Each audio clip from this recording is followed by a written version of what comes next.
Good morning everyone. আবার আজকে চলে এসেছি রান্নাঘরে সকাল সকাল। আজকে আমি রান্না করব মাছ দিয়ে বরবটিগুলো বাজার থেকে এনেছে, একদম তরতাজা। এই জন্য ওটা না রান্না করে পারলাম না, ওটা ছোটো ছোটো করে কেটে ধুয়ে নিয়েছি। এবার আমি একটা পেস্ট তৈরি করব। পেস্টটার মধ্যে দিয়েছি টমেটো, পেঁয়াজ, আদা, দু তিনটে কোয়া রসুন দিয়েছি আর লঙ্কা দিয়েছি। এবার আমি পেস্ট করে নেব। আর মাছটা কালকে এনেছিল, এই জন্য আমি কালকে ভেজে রেখেছিলাম। কালকে রান্না করা হয়নি, কালকে মাংস রান্না করেছি, তো মাছটা রেখে দিয়েছিলাম, আজকে রান্না করব। এই যে পেস্টটা আমার একদম রেডি হয়ে গেছে। এবার কড়াই বসিয়ে তেল গরম করে নেব। এই রান্নাটার জন্য আমি সরষের তেল ইউজ করছি। আর তেলটা গরম হয়ে গেলে আমি কিছুটা কালো জিরে দিয়ে দেবো ফোড়নে।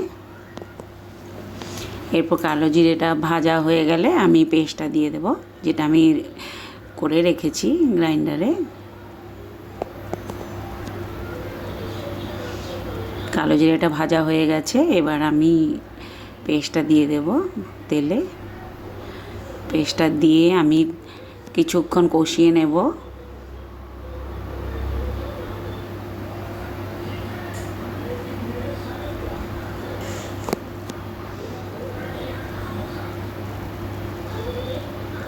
পেস্টটা কষানো হয়ে গেলে আমি এর মধ্যে দেব হলুদ 1.5 চামচ আর নুন দেব স্বাদ মতো, আর 1 চামচ জিরে গুঁড়ো দেব।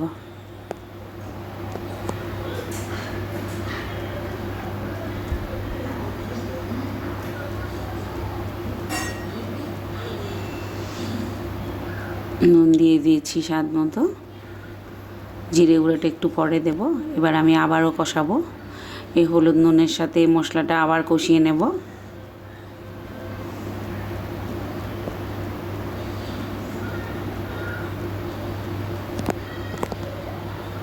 মাছগুলো আমি কালকে ভেজে রেখে দিয়েছিলাম ফ্রিজে।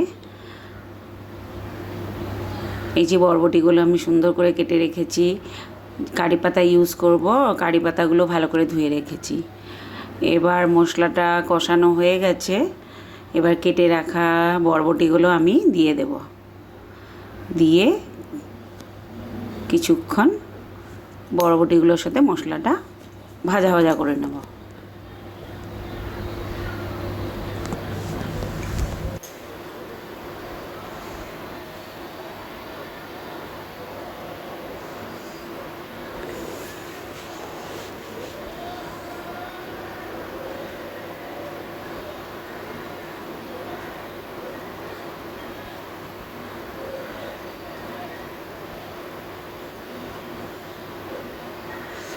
বরবটি মশলার সাথে মোটামুটি ভাজা হয়ে গেছে, এবার আমি জল দিয়ে কিছুক্ষণ ফুটিয়ে নেব। মশলার সাথে বরবটিগুলো সেদ্ধ করে নেব।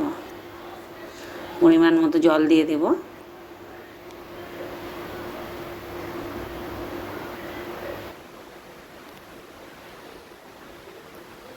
মশলাটা ভালো করে কষানো হয়ে গেছে, এবার পরিমাণ মতো জল দিয়ে দিলাম। জল দিয়ে এবার মশলার সাথে বরবটিটা সেদ্ধ করে নেব।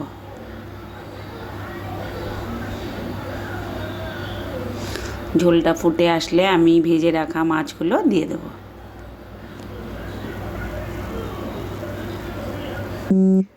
এর মধ্যে আমি জিরে গুঁড়োটাও দিয়ে দিয়েছিলাম 1 চামচ, এটা আমার ভিডিও করা হয়নি।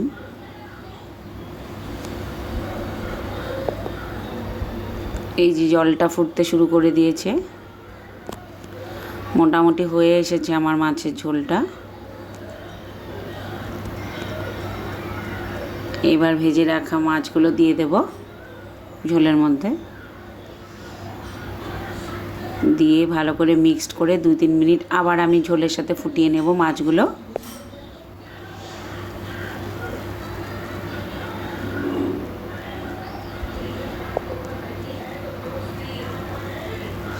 এবার নামানোর আগে, ঝোলটা ফুটে আসলে নামানোর আগে আমি কারি পাতাগুলো দিয়ে দেবো। কারি পাতার ফ্লেভারটা মাছের সাথে খুব ভালো আসে। বন্ধুরা, আমার ভিডিওগুলো তোমাদের ভালো লাগলে লাইক, কমেন্ট, শেয়ার, সাবস্ক্রাইব করবে, আমার পাশে থাকবে।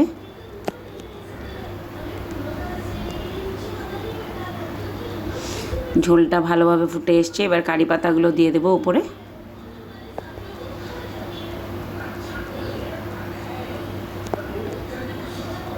কারি পাতা দিয়ে আর কিছুক্ষণ ফুটিয়ে নেব।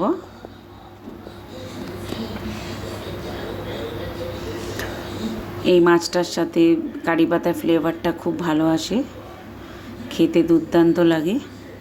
তোমরা একদিন বানিয়ে খেও। এই বড় মাছের সাথে এই কারি পাতা দিয়ে দেবে, খুব ভালো লাগে খেতে। এই যে আমার মাছের ঝোল একদম রেডি হয়েছে, গরম গরম ভাতের সাথে সার্ভ করব আমি।